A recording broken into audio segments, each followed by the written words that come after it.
یہ کہانی پاکستان کے ہر اس شخص کی ہے جو دیکھتے دیکھتے اس قدر امیر ہو گیا کہ اس کی دولت کا کوئی اندازہ نہیں لگایا جا سکتا۔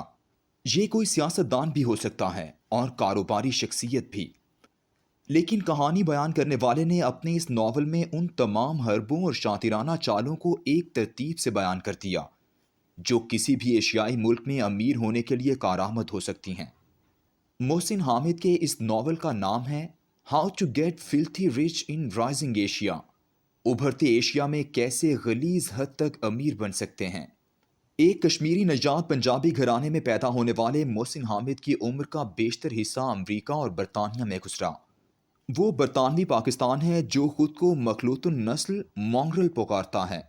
اپنے دو ناولوں موت سموک اور دی ریلکٹنٹ فنڈامنٹلسٹ کی وجہ سے مغربی دنیا میں بہت مقبول ہے، اور پاکستان کا مغرب زدہ انگریزی پڑھ کر خود کو ممتاز بنانے والے طبقے کا بھی وہ بہت محبوب لکھاری ہیں۔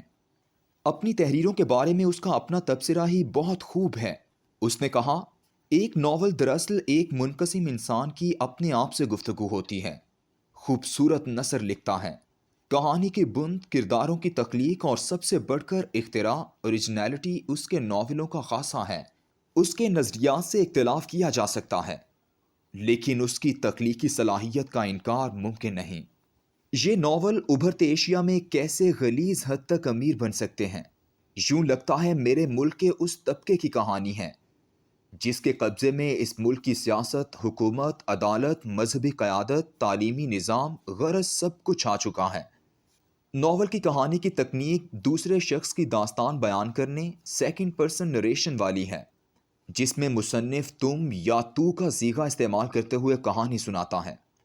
اس ناول کی کہانی سے صرف نظر کرتے ہوئے مجھے صرف اس ناول کے عنوان میں چھپی سنجیدگی اور اس کے 12 ابواب کے عنوانات کے متعلق گفتگو کرنا ہے، اس لیے کہ اس ناول کے یہ 12 ابواب صرف ابواب نہیں بلکہ وہ 12 مدارج اور سیڑھیاں ہیں جن پر چل کر ایک شخص امیر ترین لوگوں کے گروہ میں شامل ہو سکتا ہے۔ امیر بننے کے راستے کی پہلی سیڑھی اس کے پہلے باب کے عنوان میں پنہاں ہے۔ عنوان ہے موو ٹو دی سٹی، شہر منتقل ہونا۔ آج کا جدید شہر دراصل وہ مقام ہے جہاں انسان انسانوں سے بے بہرہ ہو کر صرف اور صرف اپنے مستقبل کے لیے سرگرداں ہوتا ہے۔ گاؤں کی زندگی میں ایک معاشرتی ضبط، سوشل کنٹرول ہوتا ہے۔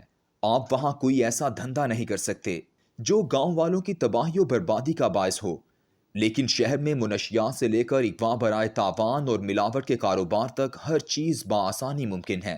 شہری زندگی صرف اور صرف فرد کی زندگی ہے جو کوہنیاں مارتا، لوگوں کو رستے سے ہٹاتا، گراتا، محروم کرتا، یہاں تک کہ قتل کرتا ہوا ترقی کی منزلیں طے کرتا ہے۔ دوسرے باب کا عنوان ہے گیٹ این ایجوکیشن، تعلیم کا حصول۔ یہاں بھی ایک مخصوص تعلیم کا ذکر ہے جو اس لیے نہ ہو کہ آپ صاحب علم بننا چاہتے ہیں، بلکہ اس لیے ہو کہ آپ اس کے ذریعے سرمایہ کمانا چاہتے ہیں۔ یہی وجہ ہے کہ آج دنیا بھر کی یونیورسٹیوں میں قابل عزت وہ ڈگری ہے جس کی مارکیٹ میں قیمت، مارکیٹ ویلیو زیادہ ہے۔ تیسرے باب کا عنوان بہت اہم ہے اور یہ امیر ہونے کی اصل کنجی ہے۔ اس کا عنوان ہے ڈونٹ فال ان لو، یعنی محبت میں گرفتار نہیں ہونا۔ اگر آپ پر کسی بھی قسم کی محبت کا بھوت سوار ہو گیا تو آپ غلیظ حد تک امیر نہیں بن سکتے۔ یہ محبت وطن سے بھی ہو سکتی ہے اور انسانیت سے بھی۔ اگر آپ کے دل میں ایک لمحے کے لیے بھی وطن یا انسان سے محبت پیدا ہو گئی تو یوں سمجھ لیں کہ آپ کی منزل کھوٹی ہو گئی۔ اگلے باب کا عنوان ہے اوائڈ آئیڈیلسٹ، یعنی مثالیت پسندوں سے دور رہیں۔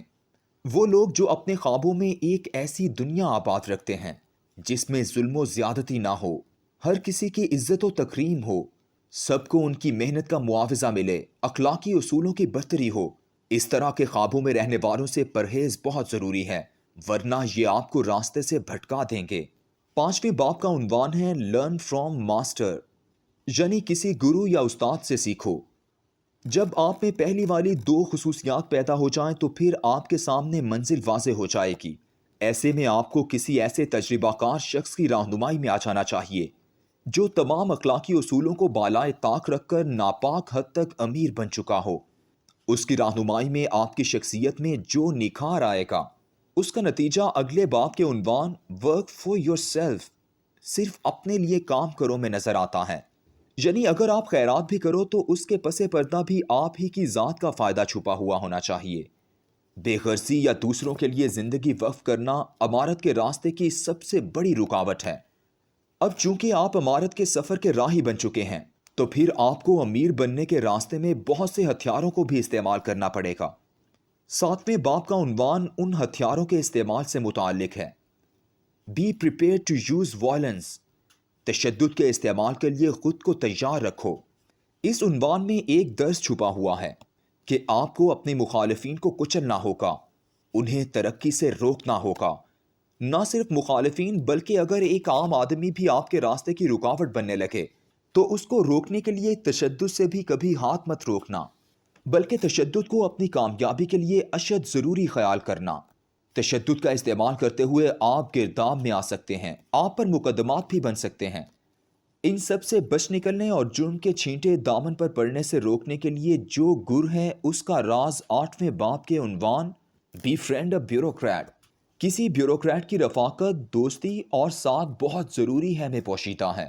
کسی اہم بیوروکریٹ کو ہر مرحلے میں اپنا بزنس پارٹنر اور رفیق کار بنا کر رکھو، اس کی طاقت اور سمجھ بوجھ ہی آپ کی منزلوں کو آسان بناتی رہے گی۔ امیر بننے اور مزید امیر بننے کے لیے آپ کو معاشرے میں تفریق، ہیجان، خوف اور قتل و غارت پیدا کرنے کی بھی ضرورت ہوتی ہے، اس لیے کہ لوگ آپس میں ہی الجھے رہیں۔ یہ اصول 9ویں باب کے عنوان پیٹرونائز دی آرٹسٹ آف وار، یعنی جنگ و جدل کے تخلیق کاروں کی سرپرستی کرتے رہو میں چھپا ہوا ہے۔ یہ ہے وہ گر جو آپ کو عام آدمی کی نفرت سے دور کرتا ہے اور لوگوں کو آپس کی جنگ میں الجھا کر اور اس دوران خوف بیچ کر مزید سرمایہ کمانے کا راستہ دکھاتا ہے۔ اس سرمایہ کے حصول کی دوڑ میں قرضہ لینا اور پھر اس قرضے کو ہضم کرنا بھی ضروری ہے، جس کا راستہ 10ویں باب کے عنوان ڈانس ود ڈیٹ، یعنی قرض کے ساتھ رقص میں بتایا گیا ہے۔ قرض آپ کے بزنس کو پر لگا دیتا ہے اور پھر قرض کی واپسی پر لیت و لال یا دیوالیہ بن کر ہضم کرنا آپ کو مزید امیر بناتا ہے۔ کتاب کے آخری 2 ابواب کے عنوانات وقتی زوال اور اس گھن چکر سے نکلنے کی حکمت عملی سے متعلق ہیں، جو ناول کی ضرورت اور کرداروں کے انجام کے لیے شاید ضروری تھے۔ لیکن پہلے 10 ابواب کے عنوانات کے تحت آپ پاکستان کے کسی بھی غلیظ حد تک امیر، فلتھی رچ سیاستدان یا کاروباری شخصیت کی سوانح عمری تحریر کر سکتے ہیں۔ ان سرمایہ داروں کا عروج انہی غیر انسانی اور غیر اخلاقی بنیادوں پر بنائے گئے طریقوں کا مرہون منت ہوتا ہے۔ مشہور ناول گاڈ فادر کا ابتدائی فقرہ اس پوری کہانی کو اپنے اندر سموئے ہوئے ہے۔ Behind every great fortune there is a crime, یعنی ہر خوش بختی کے پیچھے ایک جرم ضرور چھپا ہوا ہوتا ہے۔